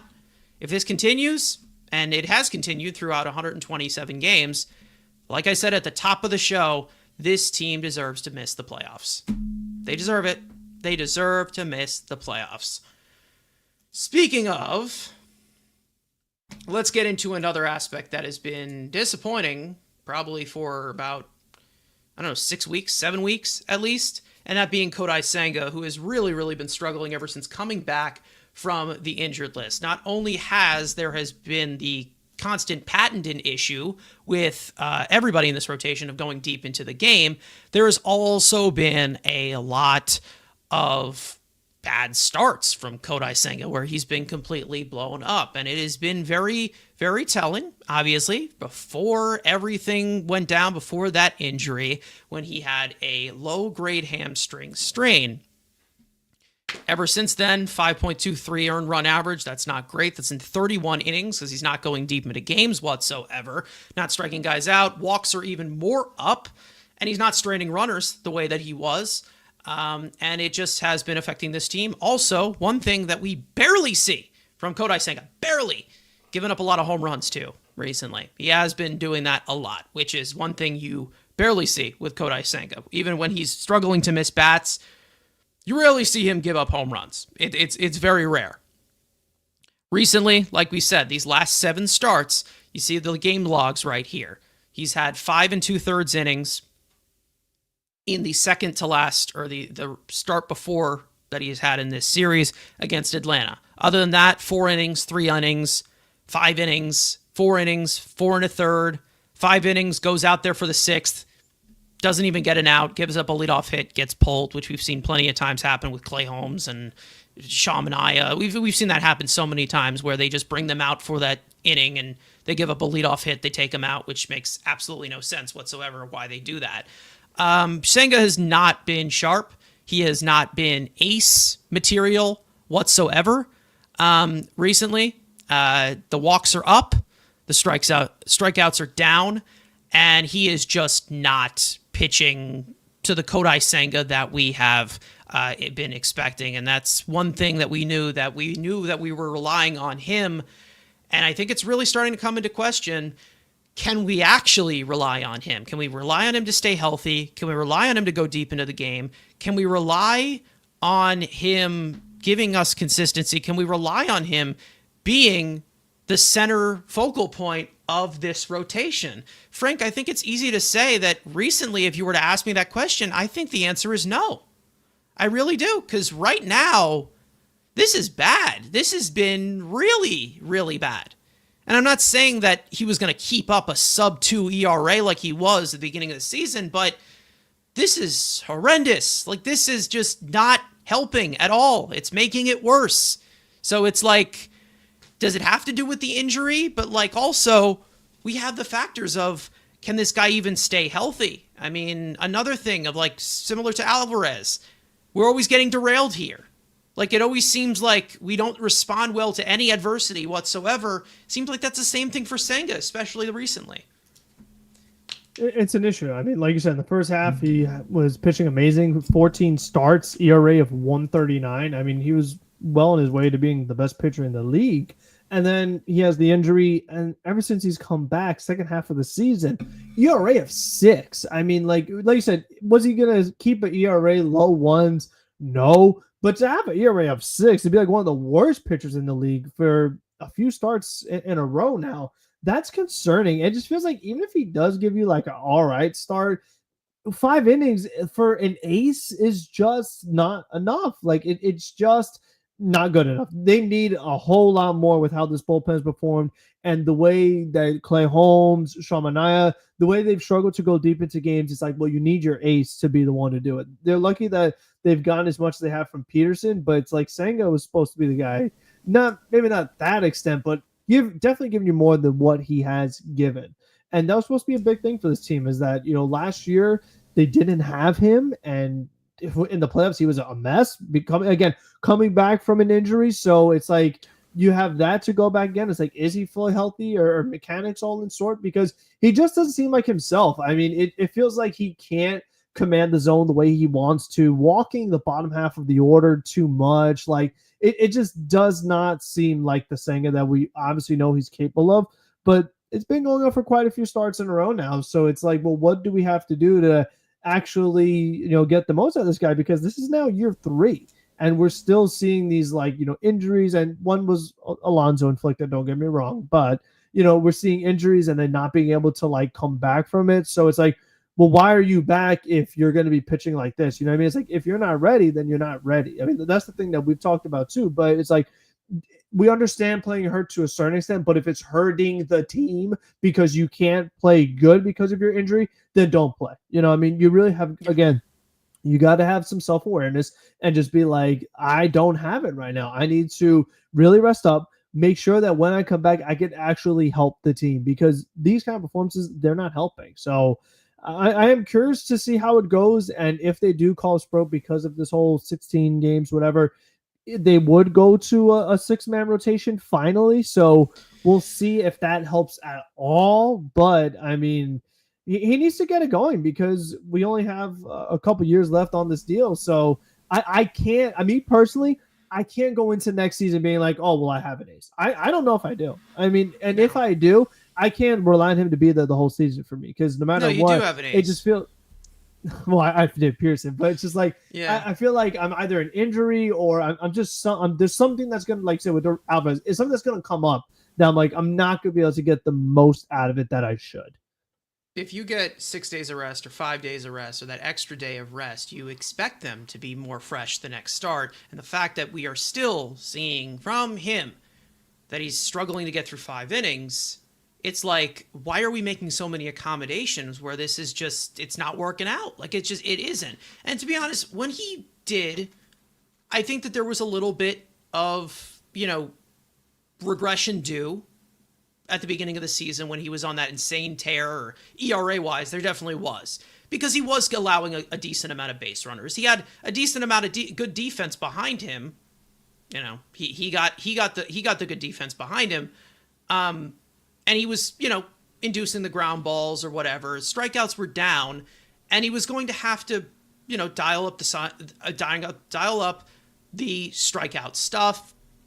He hasn't been able to do that, and that's kind of what we have seen. He's not someone who gives up a lot of home runs. He's given up 7 over these last 7 starts, and, that's things that we don't see. We don't usually see him get hit as hard, and that's kind of what has been happening. It seems like they're laying off the Ghost Fork now. It seems like the velocity's taken a little bit of a dip since he's come back from this injury.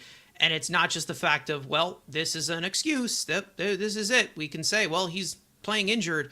Well, he's been injured many, many times before. So is this going to continue to be a trend? Because, again, it's not of just the fact of, well, does he have the shiny ERA? Does he have the shiny stat line? Can we depend on him? I don't think we can. I don't think we can depend on Kodai Senga. And I've been someone who's been very patient with him. I have. But I don't know if they can. I don't know if they can rely on him. I don't think that he is reliable. I know he's talented. I know he could be good. But it's not like, well, every 5 days out here, he's going to give us a quality start. I don't think he's going to. I can't trust it. We know the talent's there. We know he has the ability, but it's just been bad. It's just the fact that we are waiting out timelines. We are waiting out for perfection where it just continues not. And that's the thing. The things about his mechanics, the things about this and that. It's like, dependability. We need you, man. We need you. We need something. We need you to come through now. You're healthy. We know you're healthy. If you're not healthy, you shouldn't be pitching, because you're just putting yourself in a worse predicament for some reason. And that's basically what we have been seeing. Your most dependable arm. We didn't expect it to be David Peterson, but he's been David Peterson. It's not the fact that he's putting up a good stat line. It's the fact that he's giving you innings. He's the only guy giving you innings. And I think the ironic part about this, and everybody doesn't like to put things into numbers, and if you don't, close your ears. I think out of all of our starting pitchers right now in this final stretch, he's making the least. He's making the least amount of money right now. But he's making $5 million. Clay Well, I Holmes, mean, 12 million. if you count McLean in the rotation, then Sure. But I don't, again, we've seen 5 1/3 innings from him. that's true. So, No, that's fair. yeah. That's fair. But all these guys, I I'm talking mean, about like the the majority expectation's stretch. higher. He's in arbitration years right now. He's not one of the technical veteran contracts right now that you expect. One of them got moved to the bullpen, and another one might be on his way. So he's Yes. been a lot better than them. And Senga, there was expectation there. There really was. So I don't know. Reading and saying, I don't think he's healthy. When he walks, one side of his hip tends to go higher than normal. Is it like Edwin Diaz, where his leg's longer and they got to cut it off? I don't know.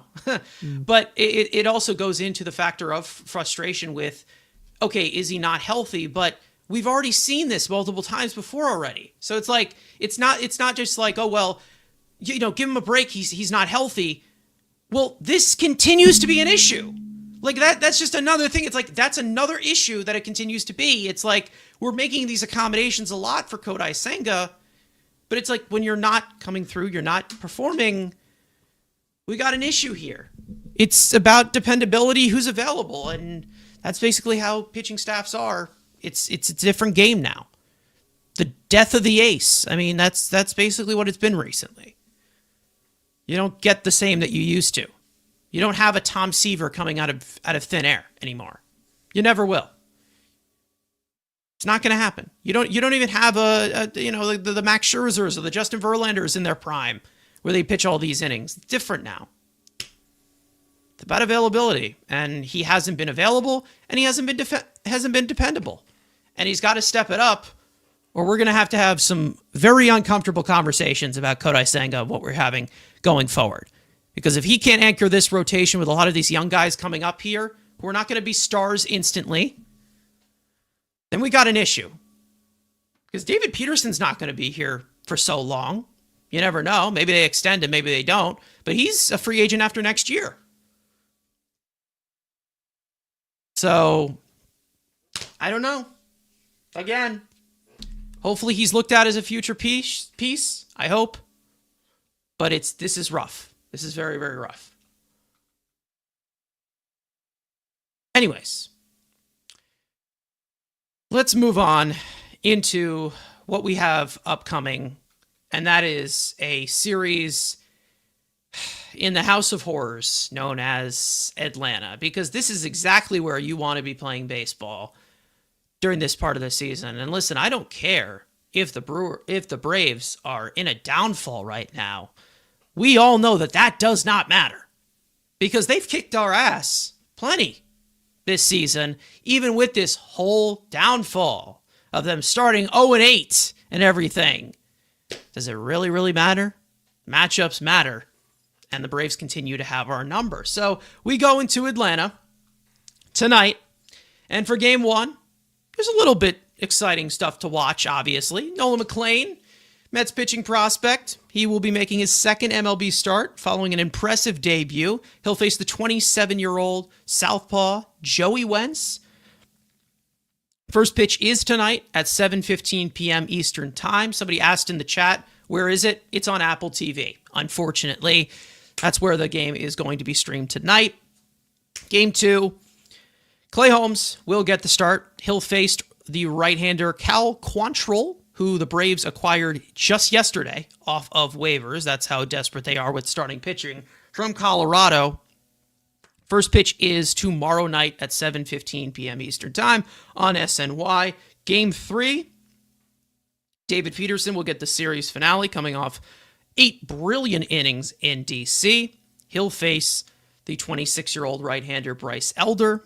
First pitch is Sunday afternoon at 1:35 p.m. Eastern Time on Pix 11. So 3 different networks that these are going to be on. So I'm sure this is going to be a fun roller coaster. I hate this place. I don't like playing here. I never will. It doesn't matter how bad that team is. It doesn't matter how good the Mets are.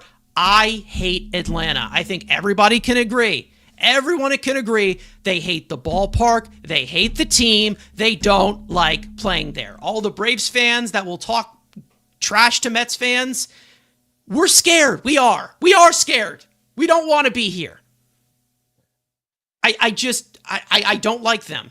There is nothing that will make me root for the Braves, like the Braves at all. Okay? If we have a matchup between the Braves and, Satan's team from hell, I'm rooting for Satan's team. There is nothing. Same thing goes for the Chiefs in football. There's nothing that'll make me root for that Braves team. That's how much I hate it. And that's how much I hate playing in that stadium. So I am not ruling out anything happening. I am not ruling out anything going our way, or anything possibly going our way, because the Braves will forever have their number. So I don't care how bad the Braves are this year. It does not matter. It does not matter. Nolan McLean, I'm pretty much just watching for you, because right now this team is not a fun watch, and it seems like it has been that for multiple months. Anyways, Frank, obviously they just played Atlanta, I think like a week ago. Yeah. They are facing 3 pretty bad starters this season. Pretty bad. Now, are we going to make them look like Maddox, Smoltz, and Glavin? I wouldn't rule it out. I really wouldn't. So, we'll see. Yeah. Bryce Elder actually faced the Mets in game 3 of the series that they just played a week ago, and he went 7 innings of 2 runs, and that was at Citi Field. So, at Atlanta, I mean, who knows what's possible? You know what I mean? And they're not facing Spencer Strider this time, who they do really well against. So they don't even have that going for them. They lost to Carrasco last time. So it's like, if you lost a series to the Braves, who are like almost 20 games under 500 at home. Dead. I mean, yeah, it's like, how can you feel good about them going into Atlanta where they're never good? Even if the Braves are bad, like, it doesn't even matter. So the other thing, too, is there's also, like, some bad forecast stuff going on once again, because it's, like, late in the season in Atlanta, so that's not a surprise either. FOC, of course. Yeah, and the Mets struggled against the Braves when the Mets were healthy. Now they're down a few guys. That doesn't go in your favor either. I mean, Clay Holmes is struggling. We just got finished talking about Senga, who's struggling. Like, it's not looking good. I mean, it just really isn't. They played how many games? They just came off a series. They had travel, all this other stuff. Like, I'm just not looking forward to this. Like, I'm dreading this. Like you said, I hate playing the Braves. I definitely hate playing in Atlanta, but it's just not who you want to face late in the season when you're struggling. It just really isn't, because even though the Braves are going to miss the playoffs, there's nothing more that they would like than for you to miss it as well. It's like, if they're going down, they're taking you with them. They're going to play all out. They're going to play loose. Like, they're going to be trying. So it's not going to be a fun experience no matter what. No. I mean, it's just, I will never feel comfortable in that ballpark. I never will. I will never. I've never gone to a game there. I never will step foot in that ballpark. It will never happen. You will never see me going into that ballpark. That's how much I hate it. I hate that place so much. I will never ever go in there. It will never happen. That's how much. And it's not like this is just a recent thing. They have been torturing us for decades now. Decades. Anyways, we all know this Braves team has their talent. We already did a rundown of this, obviously, like last week. But, a little bit of a reminder here. We know that their offense has underperformed all year, and it has been a awful Braves season after them winning the division for plenty of times. I'm pretty sure they won it. What was it? 7 years in a row. They came in second last year, obviously, and they're going to probably miss the playoffs this year. And poor Braves. Nothing goes their way. Poor Braves. Anyways, yeah. Sean Murphy has struggled, but is heat up a little bit recently. We know Matt Olson having a great season, great player. Ozzy Albies having a rough season, but completely killed us last series. Michael Harris, he obliterated the Mets last series. Yes. So in the field with his bat, Marcell Ozuna, of course, a pain every time. Profar, Met killer. Like, like there's a lot to hate. There really Yeah, is. there is. There really is. Michael Harris always seems to have that ground ball that perfectly places itself into Yep. the outfield. Yep. That just always seems like to be the thing when he's facing the Mets. Mm-hmm. And obviously he has heat up obviously recently since the awful start to the season that he had. They're underperforming. They're not having a good season. Obviously, I think Acuna's out again, right? He's out. It didn't seem to matter last time.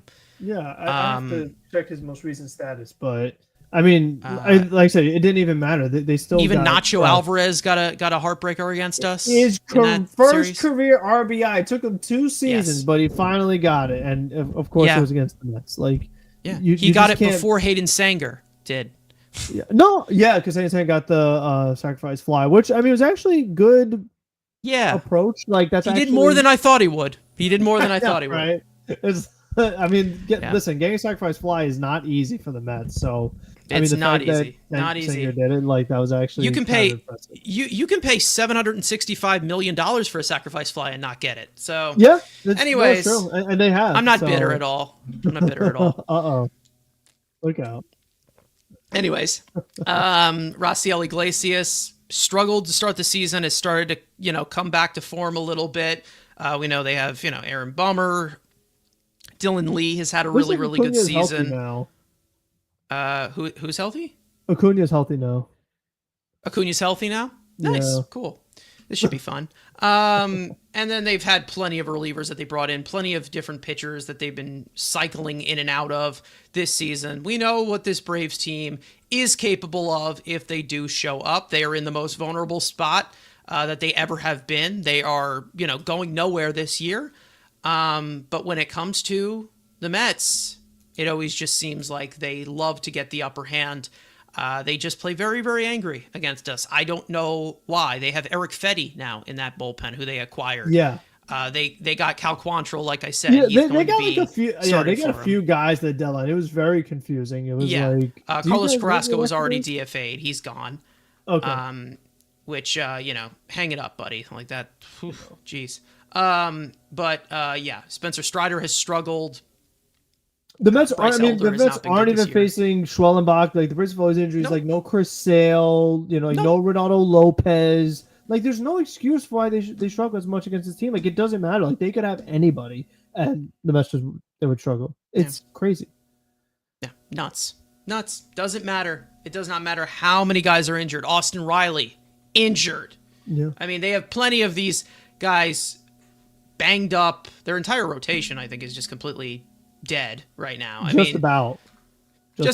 And then, for some reason, we continue to see some of these guys show up. Nacho Alvarez, apparently a fantastic hitter against us. Or Nick News to Allen, me. he's been a pest all year. Yeah, Nick Allen, I he's- hate him. I hate that guy. He completely pisses me off. I can't stand it. He's one of those types of pests that just you can't get out for some reason, and it always seems like he's always got the timely hit. I just don't even know what to say. What if like he got his really first career RBI against the Mets too? Yeah. So and we also have to add on the ingredient of Apple TV too, which I'm sure is a very fun. Well, at broadcast to least watch. it's going to be done soon. Like no more Apple. Like they're out. So Yeah. that's going to be interesting too. Seems but like it. That's So that's a whole other topic. it's just I don't know. I'm not enjoying watching this team. I'm waiting for just the other shoe to drop in every single game because it always seems like they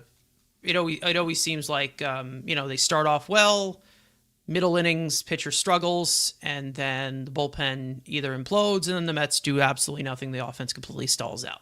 That just seems like the recipe for a majority of these games this year. It really is. I mean, you could actually go back and look through them, and a majority of the games go like that because we recap. Speaking of bright spots, though, Ryan Clifford just hit his first home run in Syracuse. He took a pitch out of the strike zone to left field, hit it at 101 miles an hour. I don't know how the hell he just threw the bat on that one, but it left, and it basically just shows you how ridiculous AAA is. But anyways, Ryan Clifford, it counts, right? The big red dog.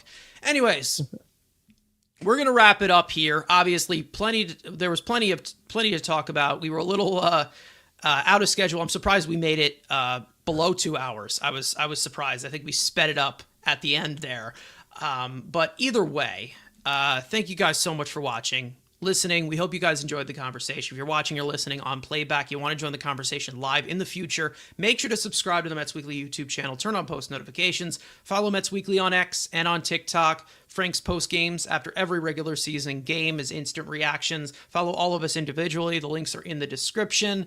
Frank, if there's anything else that you want to add here, Yeah, I mean, don't play scared. I'm at this point. I'm like, go out there and do you. Exactly. Go out there. It's like don't manage scared. It's like, you know what? If you have to pinch hit for the catcher, or you don't even have another catcher today anyway, but it's like they're already playing shorthanded. But if there is a certain sense where, like, you know what, this might be our best chance to win, it's like go for it. It's like, dude, you gotta show something. You have to show a sense of urgency. The team, it's like, how many games now have you given them a chance to figure out? They haven't figured out. It's like you've got to be more aggressive. Something has got to give. You have to try some different things, and that does not mean moving people around the lineup, because we've been doing that all season long. That's not what I'm talking about. I'm talking about during the game. You have got to do some things a little differently to show a sense of urgency. Like, if you have to bring Diaz behind in the game, like, I mean, show fight. Like, you have got to do something. You're such a great base stealing more. Run more since you're so great at it. You know what I mean? It's like you have to make something happen, because we've waited how long for the magical, lightning in a bottle to happen. It hasn't happened. So go get it. Yeah, it would be nice. It really would be nice. And, this shoulda, woulda, coulda stuff, it's like they didn't. They've done that for 127 games. Well, no, they haven't. They haven't. If, could, would, the potential, show it then. Show it! Please, we're begging you to show it. We're not trying to come on here every single episode and complain and bitch and moan. We want the team to win. I know it's it's shocking to some people, because apparently we're the most negative Mets fans known to man. But it's like, we want the team to win. If we didn't, we wouldn't be committed to doing this after every single series. We'd be a lot more lazy. I can guarantee you that. Yeah, a lot of work goes into these shows. Trust me. There wouldn't be a recap every single day. Yeah, really exactly. We would have just gave up after game 100 this season. Exactly. You know how many games, like, you want to turn it off after you see the madness that's happening, but like you have to sit there and watch it. Like, there's no, oh well, I guess I'm done watching for today. Like, no, that's never an option. So yeah, it's just the motions every day. Motions every day. That's basically how it is. And 162 game season. I don't know.